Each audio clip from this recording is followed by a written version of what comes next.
Irmãos, eu quero que vocês dêem uma olhada aqui no nosso título hoje.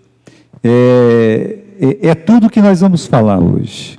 Capítulo 3, do versículo 1 até o versículo 19, propriamente dito, nós lemos até o 20, mas o título é Silenciados na Presença de Deus. É esse mesmo o título, né? Quando a gente faz um resumo daquilo que a gente já estudou, por exemplo, qual que é o objetivo do livro de Romanos? Nos ensinar a necessidade do Evangelho. Quer dizer que eu preciso do Evangelho, você precisa do Evangelho, que os judeus, eles também precisam do Evangelho, que os macumbeiros precisam do Evangelho, que os santarrões precisam do Evangelho, ou seja, a necessidade de que todo homem precisa do Evangelho. Por que eles precisam, meus irmãos? Porque são culpados, eles não são inocentes diante de Deus. Então, o que Paulo está explicando? No capítulo 1, ele fala assim, que todos os homens são indesculpáveis diante de Deus, mas ele fala dos idólatras, ele fala dos gentios, daqueles que adoram imagens, daqueles que adoram répteis, daqueles que adoram qualquer coisa que não seja o Deus verdadeiro. Eles dizem, essas pessoas, esses idólatras imorais, de pensamento perverso, eles precisam do Evangelho. Eles precisam de Jesus, eles precisam crer que Cristo salva o pecado deles. Aí ele vai para o capítulo 2, e o que ele fala no capítulo 2? Ele fala, olha, os judeus que têm assim tanta vantagem, né?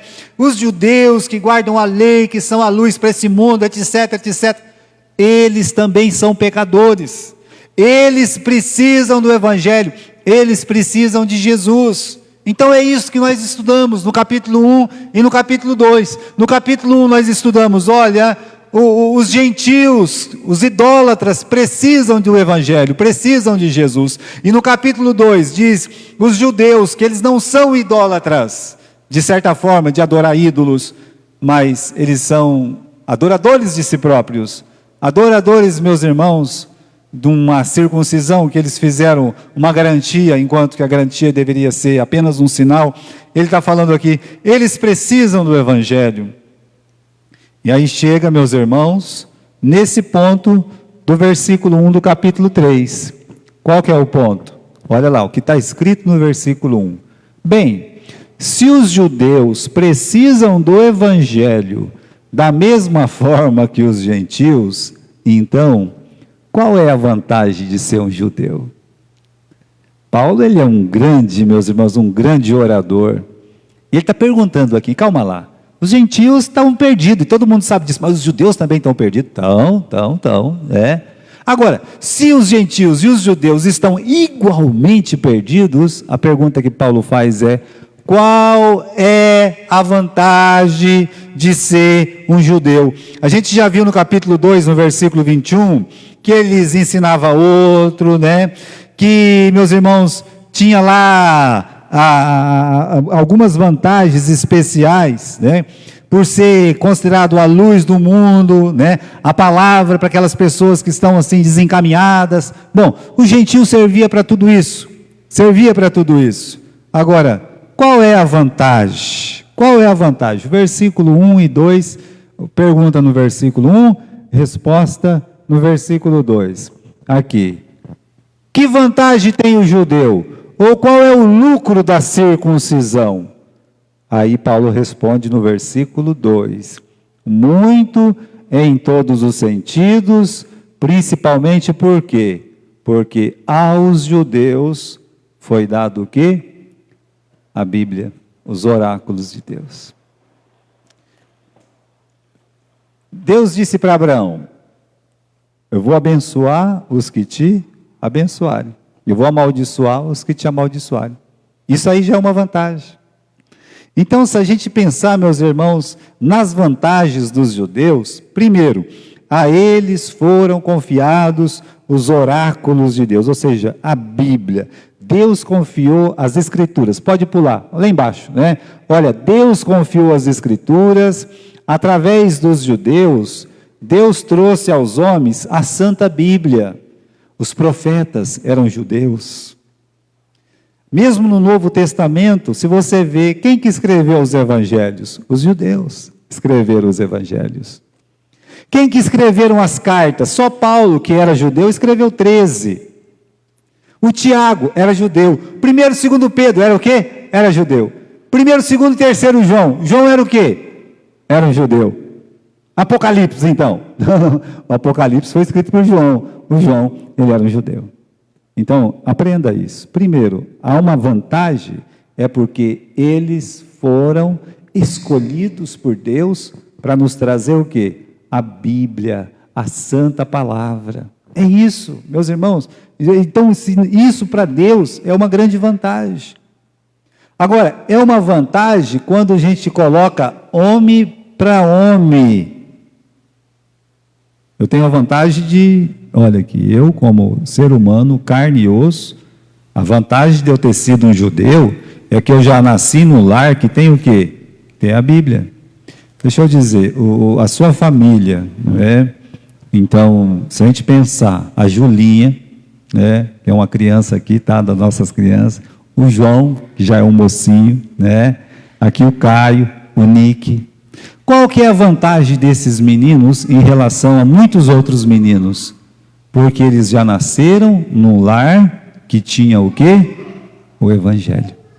Então eles são encaminhados mais facilmente para a igreja. Então existe uma vantagem. No caso dos judeus, eles desde criança, eles aprendiam os 10 mandamentos, eles aprendiam as leis positivas, eles aprendiam as histórias de Abraão, Isaac e Jacó, da criação, ou seja, eles estavam encaminhados à verdade, correto?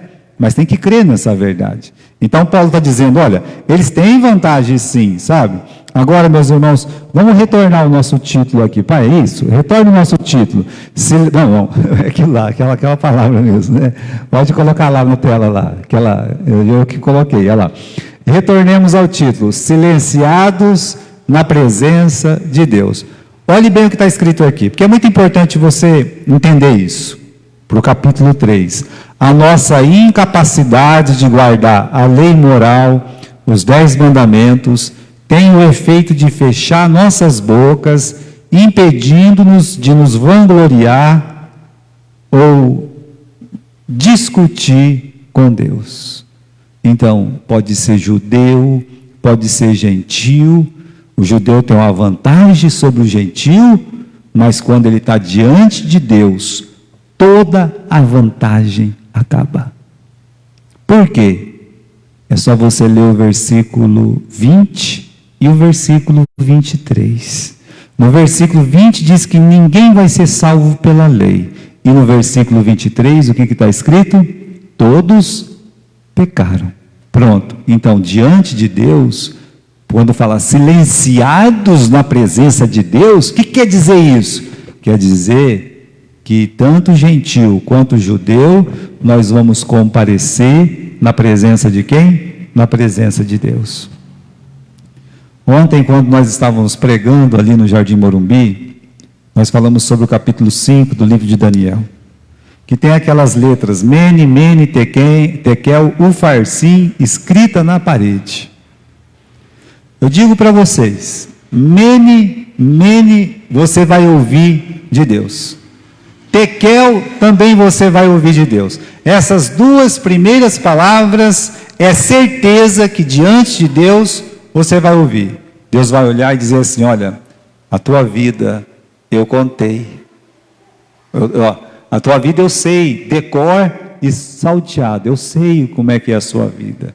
Quer dizer mene. Mene quer dizer contar. Tekel, né? Quer dizer pesado.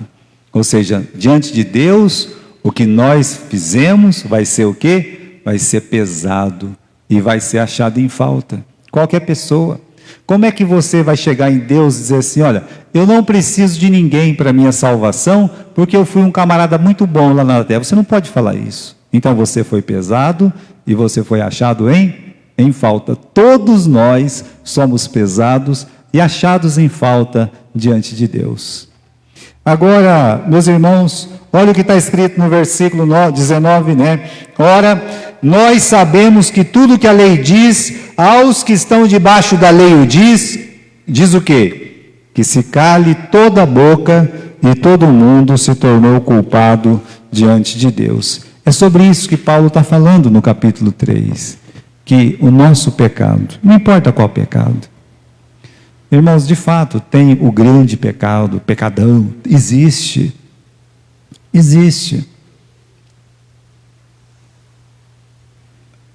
Alguns pecados são terríveis. Por exemplo, o pecado da idolatria é uma coisa que magoa muito a Deus. Mas tem um pecado que é pior que o da idolatria para Deus. Sabe qual que é? É o egoísmo. Porque o egoísmo é idolatrar, a pessoa idolatra ele próprio. Então, por que o diabo foi expulso lá do céu? Porque ele queria ser como Deus. Então veja só, nessa escala de pecado, nós sabemos que aqui nesse mundo que nós vivemos, conforme nós erramos, existe, eu posso contar uma mentirinha, mas é um pecado. Mas eu posso contar uma mentirona, realmente, vai causar um dano muito grande. Existe isso, ninguém está falando que não existe. O problema é que para Deus, diante de Deus, o fato de Adão e Eva ter ido lá e pegado aquela fruta e comido, sendo proibido, eu não sei se hoje seria considerado pecado uma coisa dessa. Entenderam? Talvez as pessoas diriam assim, não, isso não é pecado não, coitado, ele estava com fome, foi lá e pegou, mas era uma desobediência. E é isso que trouxe todo esse mal que nós temos a este mundo. Então o que Paulo está querendo dizer é que todos os homens, diante de Deus, eles vão ficar calados, de boca fechada, porque Deus é santo. Quando chegar na presença de Deus, ele estará calado. Mas a nossa tendência é o quê? É vangloriar-se na presença de Deus. Como assim, pastor? Eu, você, o homem, o ser humano, gosta de falar assim, não, eu sou uma boa pessoa. Você nunca pensou isso? Eu já, A gente pensa que é. Quando a gente compara com outras pessoas, puxa vida, falando é ruim, Onde já se viu, pegou uma machadinha, deu na cabeça das criancinhas. Meus irmãos, só de pensar nisso, dá vontade de pegar o sujeito e dar uma machadada na cabeça dele. Aí, com essa minha vontade, eu já sei que eu também não sou uma boa pessoa. Olha, meus irmãos, mas nós pensamos que nós somos uma boa pessoa. Nós pensamos que, olha, se eu não sou essa boa pessoa, pelo menos eu não sou tão ruim quanto aquela pessoa, que era a ideia do fariseu. Eu não sou pecador que nem ele, hein, Deus? Tem alguma coisinha aí na minha lista, mas isso aí tá, o senhor está vendo aí, Então, não sou tão ruim, não fico fazendo mal para ninguém. É o seguinte, eu não sou daquele tipo que fica fazendo mal para ninguém, Eu sou na minha, eu entro no meu escritório lá, pego a minha máquina de escrever, não existe mais, Mas fico na minha lá, você entendeu? Não faço mal de ninguém, não falo mal de ninguém, Não sou uma má pessoa. Eu faço muita coisa boa. Inclusive eu vou para a igreja, até o meu dízimo mudou, Irmãos, essa é a nossa posição. Nós achamos que estamos nessa posição diante de Deus, e é mentira. Isso é uma mentira que o diabo conta para nós. Que nós podemos chegar na presença de Deus e dizer isso, Agora, quantos chegam ao conhecimento da verdade e pode dizer exatamente isso? Eu não mereço nada, pois sou um pecador.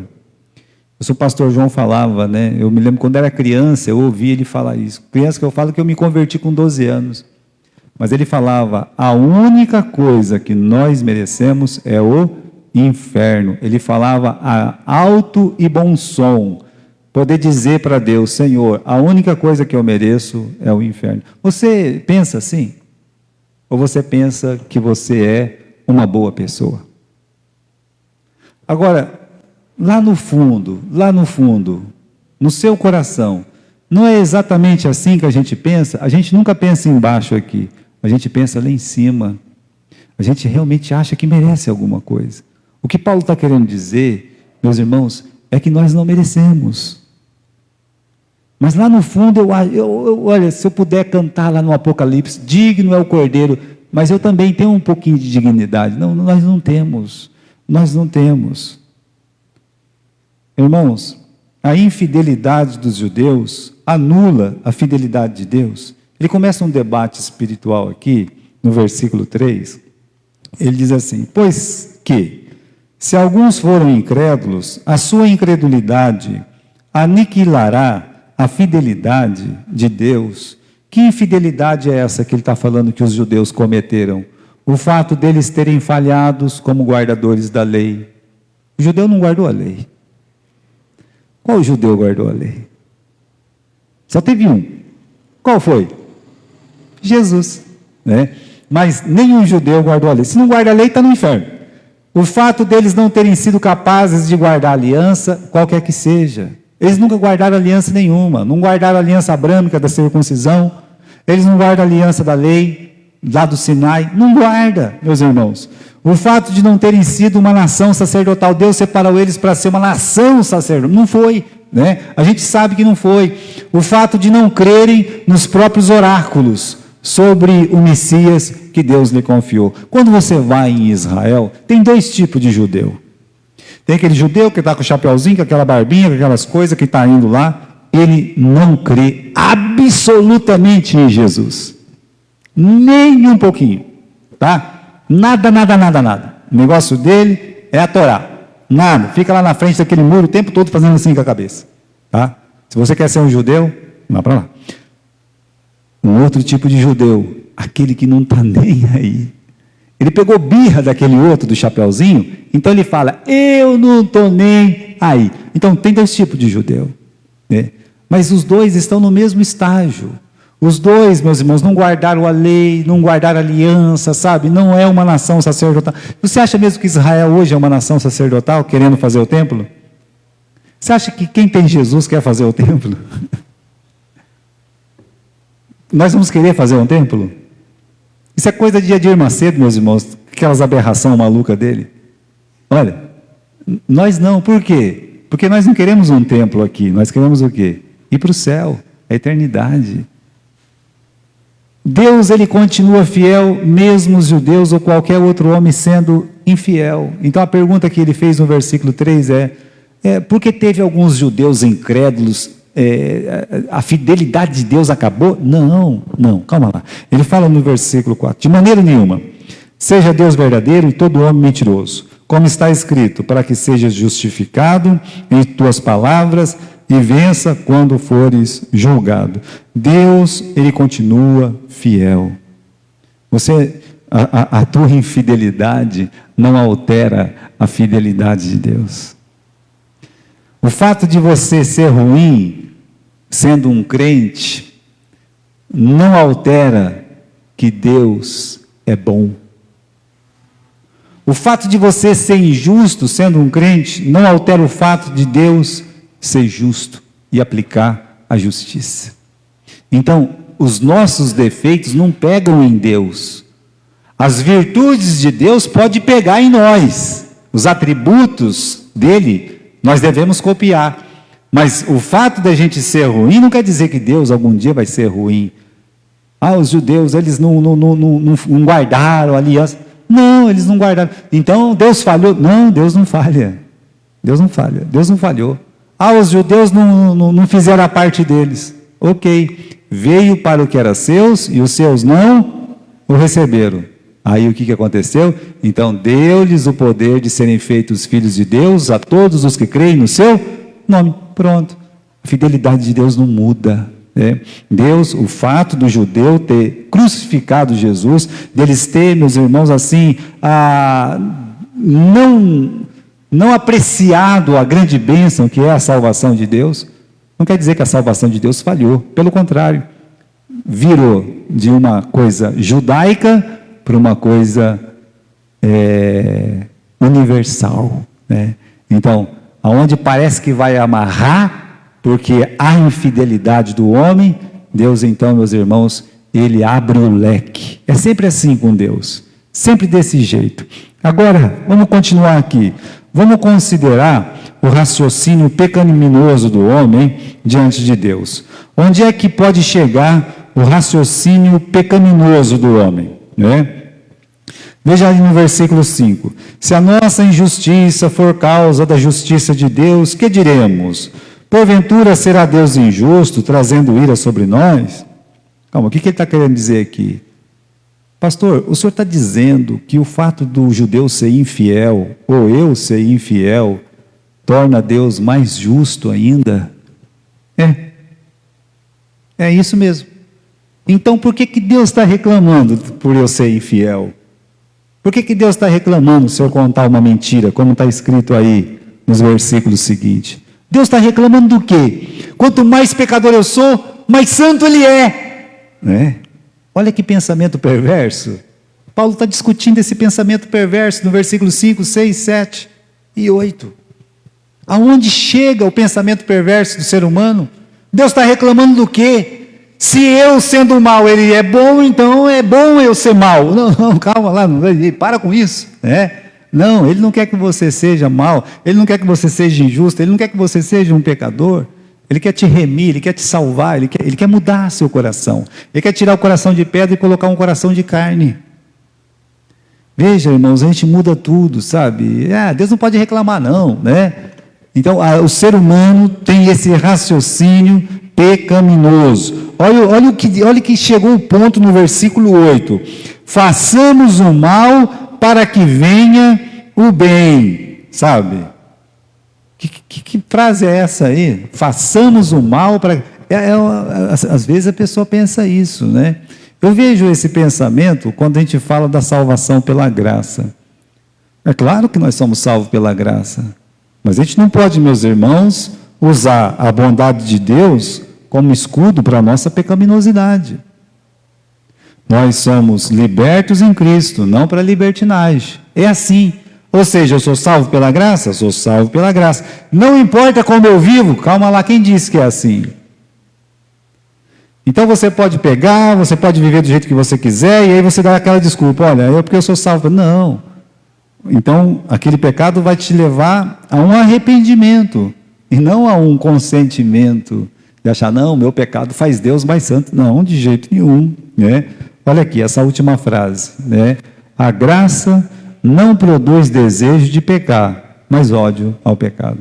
Então a gente fica com ódio do pecado. Mesmo pecando, nós ficamos com ódio do pecado. Falando, meu Deus, me perdoa, Senhor, me ajude, me liberta. É isso que a graça faz. A graça nunca vai dizer, eu sou salvo pela graça mesmo. Não vou perder a minha salvação. A graça nunca fala isso. A graça não fala isso, não vai chegar para você, olha, eu estou confiado na perseverança dos santos. Não, a graça não vai falar isso. Ela sabe disso, mas ela não vai falar isso.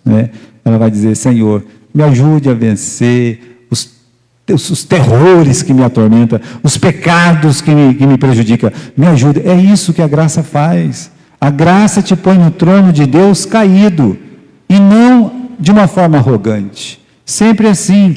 Bom, já consideramos esse raciocínio pecaminoso do homem. Vamos fazer outro raciocínio aqui, Vamos considerar a nossa vida pecaminosa diante de Deus.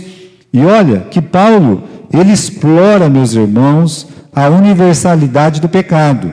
No versículo 9 em seguinte, ele diz assim, pois que somos nós mais excelentes? De maneira nenhuma, pois já dantes demonstramos que tanto o judeu quanto o grego, todos estão debaixo do pecado.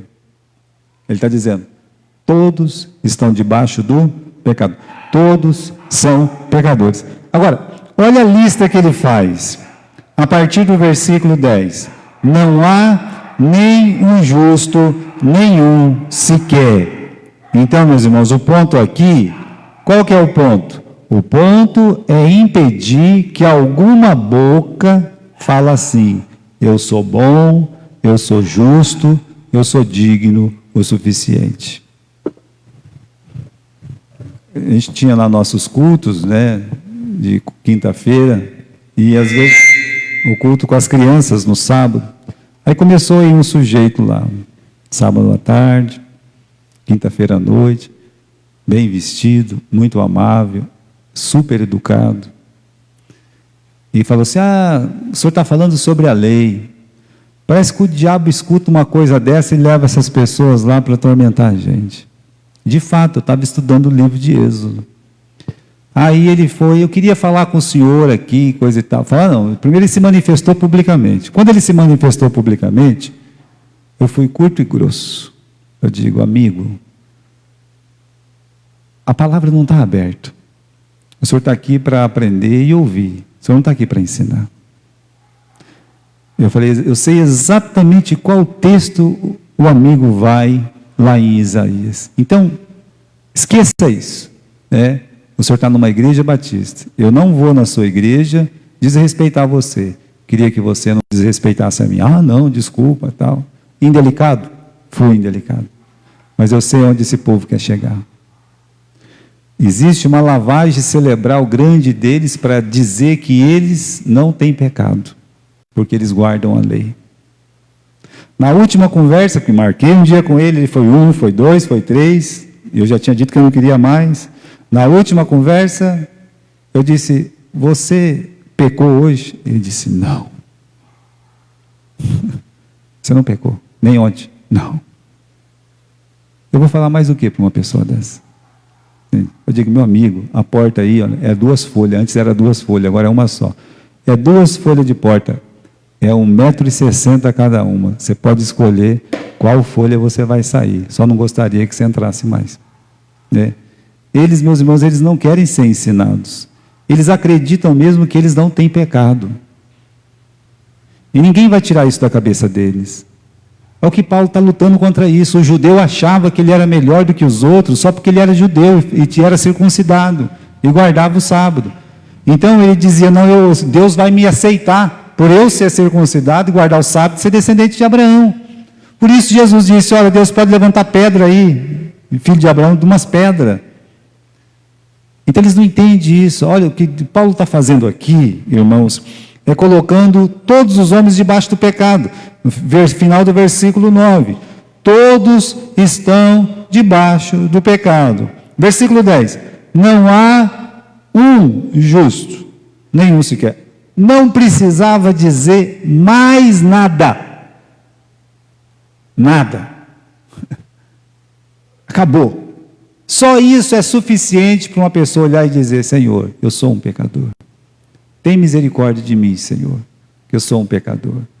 Será que eles não conseguem ler essa passagem do fariseu e o publicano? Que o publicano, ele vai lá, ele fica quieto, enquanto o fariseu conta tanta vantagem, de repente ele se levanta, nem levanta a cabeça, mas bate no peito e diz, Senhor, sê propício a mim, que sou um pecador. Você sabe o que quer dizer aquela palavra no original, ser propício? O grego daquela palavra, ser propício. Sabe o que é propício? Que vem de propiciatório. Sabe o que é? É como se ele estivesse dizendo assim, Senhor, me substitui. O original quer dizer isso, substituição. Assim, Senhor, a cruz, Senhor, a cruz. Que eu sou um pecador. E quando o homem chega nesse ponto, ele é aceito por Deus, porque ele considera que é um pecador. Agora você imagine, meus irmãos, essas pessoas, como um judeu mesmo, que ele nem acredita em Jesus, que ele ainda pensa que roubaram o corpo de Jesus, os discípulos, e ficam lá guardando a lei, circuncisão e coisa e tal, né? Olha, você acha mesmo que você vai ter vantagem de conversar com uma pessoa circuncidada? Ele vai olhar para você como que olha de cima para baixo, tipo assim, entende? E o que é isso para Deus? Paulo disse, a circuncisão não é nada, nada. Então essa palavra de Paulo, não há nenhum, inclui José, inclui Daniel, inclui a mãe de Samuel, que é uma pessoa maravilhosa, que é Ana, inclui grandes pecadores como Davi, como Saul, etc.